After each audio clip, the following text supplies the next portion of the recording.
Hi everyone, welcome and welcome back to my YouTube channel. तो इस trip का हमारा था आज डे 4 एंड पूरी पे डे 2। तो उस दिन हम सब बीच पे नहाने के लिए जल्दी जल्दी रेडी होके फिर बीच पे चले गए थे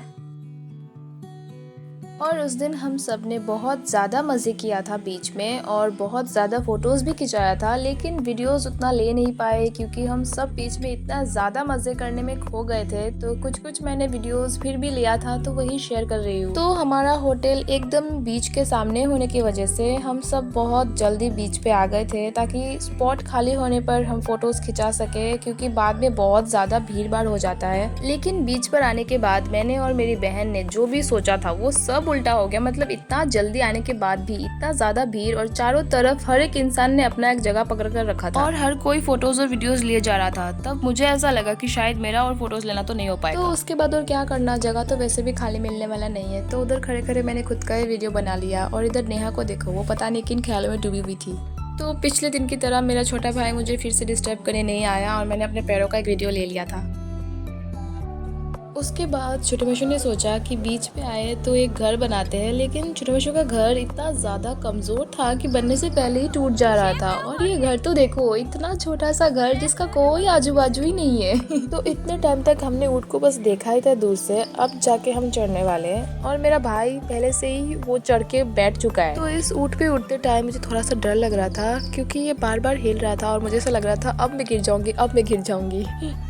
तो उसके बाद हमारी दिशा रानी चल रही थी और वो भी बहुत ज़्यादा डरी हुई थी कहीं वो गिर ना जाए इसलिए।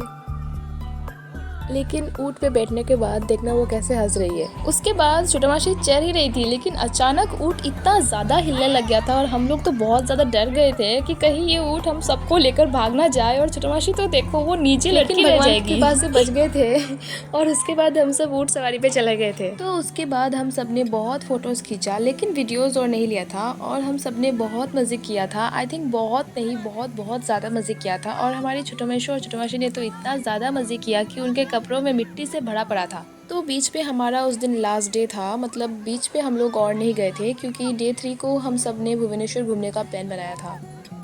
फिर हम सब जब अपने रूम पे वापस जा रहे थे तो रास्ते में एक दुकान पे बहुत सारे जगन्नाथ भगवान की फ़ोटोज़ और बहुत सारी तरह तरह के जगन्नाथ भगवान की मूर्तियाँ भी थी, लेकिन सब जगन्नाथ भगवान के ही थे और कुछ भी नहीं था।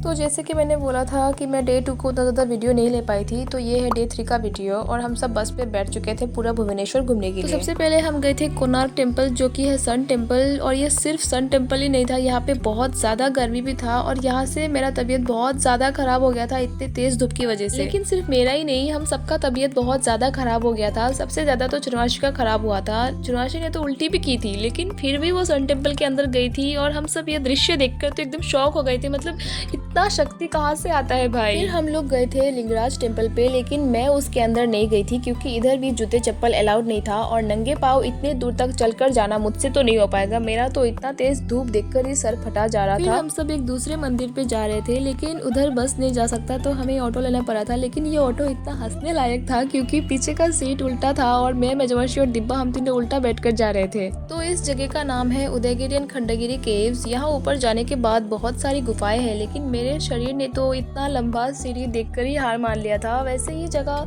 सुंदर तो है क्योंकि बहुत सारे फ्लावर्स थे और सबसे बड़ी बात तो इधर बैठने का भी जगह था, तो हम कुछ देर बैठकर आराम भी कर पाए थे।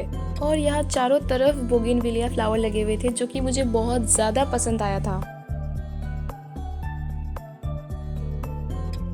फिर हम सब उधर से निकल गए थे और रास्ते में हमें एक बंदर मिला था और पापा ने उसको एक केला निकाल के दिया था। हम सब ने अपना खाना वाना बीच में ख़त्म कर लिया था। उसके बाद हम सब आ गए थे नंदन कानन पे, जो कि एक जू है। तो जू में घुसने के बाद हमें सबसे पहले दिखा था फॉक्स। पता नहीं मोबाइल के कैमरे से कितना दिखाई दे रहा है, हमें भी नहीं दिखाई दे रहा था क्योंकि जितने भी सारे एनिमल्स थे वो बहुत ज़्यादा दूर थे और वो अपनी शक्ल भी नहीं दिखा रहे थे। और फिर हमने देखा था व्हाइट टाइगर और पापा टाइगर को देखकर हेलो टाइगर करके बुला रहे थे। उसके बाद हमने देखा था जंगल के राजा को, लेकिन राजा जी ने तो हमारी तरफ देखा ही नहीं। और फिर से हमें वही सब बंदर दिख गए थे जो हमने रास्ते में देखे थे। और इनका एक खास बात है कि इनका पूंछ जो है ना वो बहुत लंबा है। उसके बाद हमने इस एनिमल को देखा था, लेकिन इसका नाम नहीं पता है, लेकिन ये बहुत ज्यादा शरारती है। मतलब ये हम लोग को देख के पता नहीं क्या क्या कर रहा था। फिर हमने एक और एनिमल देखा था, लेकिन इसका भी मुझे नाम नहीं पता था, लेकिन ये बार बार इधर से उधर भाग रहा था, पता नहीं क्या कर रहा था। शायद इसको किसी के साथ रेस करना है। उसके बाद हमने देखा था पोर्क्यूपाइन और इसके शरीर में तो कांटे ही कांटे थे। उसके बाद हमें बोला गया था कि यहाँ अंदर जाने से हमें बहुत तरह के स्नेक्स, रेप्टाइल्स, क्रोकोडाइल्स, फिर मॉनिटर लिजर्ड ये सब देखने को मिलेगा, लेकिन स्नेक पता नहीं कहाँ छिप गए थे, बस उनका पूंछ ही दिखाई दे रहा था, तो इसलिए मैं वीडियो तो नहीं ले पाई। तो उसके बाद हमें बस एक ही रेप्टाइल देखने को मिला था। फिर हमने देखा था क्रोकोडाइल्स और यहाँ बस 2 ही क्रोकोडाइल्स थे और ये बहुत ज़्यादा बड़े बड़े थे। उसके बाद हमने देखा था मॉनिटर लिजर्ड और लास्ट में हमने देखा था अजगर, लेकिन अजगर ने भी अपना चेहरा छुपा के रखा था और हम लोगों ने भी उतना अच्छे से देखा नहीं। जू से निकलते वक्त मैंने और दिशा ने पार्क देख लिया था और हम दोनों ने जल्दी जल्दी जाकर शीशो चढ़ लिया था, क्योंकि हमें बहुत ज़्यादा देर हो रहा था, हमें वापस भुवनेश्वर से पुरी के लिए निकलना था। तो जब हम जू से निकल रहे थे तो यहाँ ब्यूटीफुल से एक व्यू मिल गया था, चारों तरफ फाउंटेन्स थी, बहुत ज़्यादा सुंदर लग रहा था। दिशा तो बहुत ज़्यादा थक गई थी चलते चलते, उसको तो बहुत मन था पार्क में जितनी भी सारी चीज़ें हैं चढ़ने का, लेकिन टाइम नहीं था इसलिए चढ़ नहीं पाई। यहाँ पास ही में बीच भी था तो हम फिर से बीच देखने चले गए थे। फिर हम सब ने कैमरामैन से फोटोज खिंचाया था। उसके बाद हम सब अपने बस में वापस आ गए थे, शाम भी हो गया था और सब थक गए थे और दिब्बा तो इधर सो भी गई थी। So that's it for today. मिलते हैं नेक्स्ट ब्लॉग में, till then take care, bye.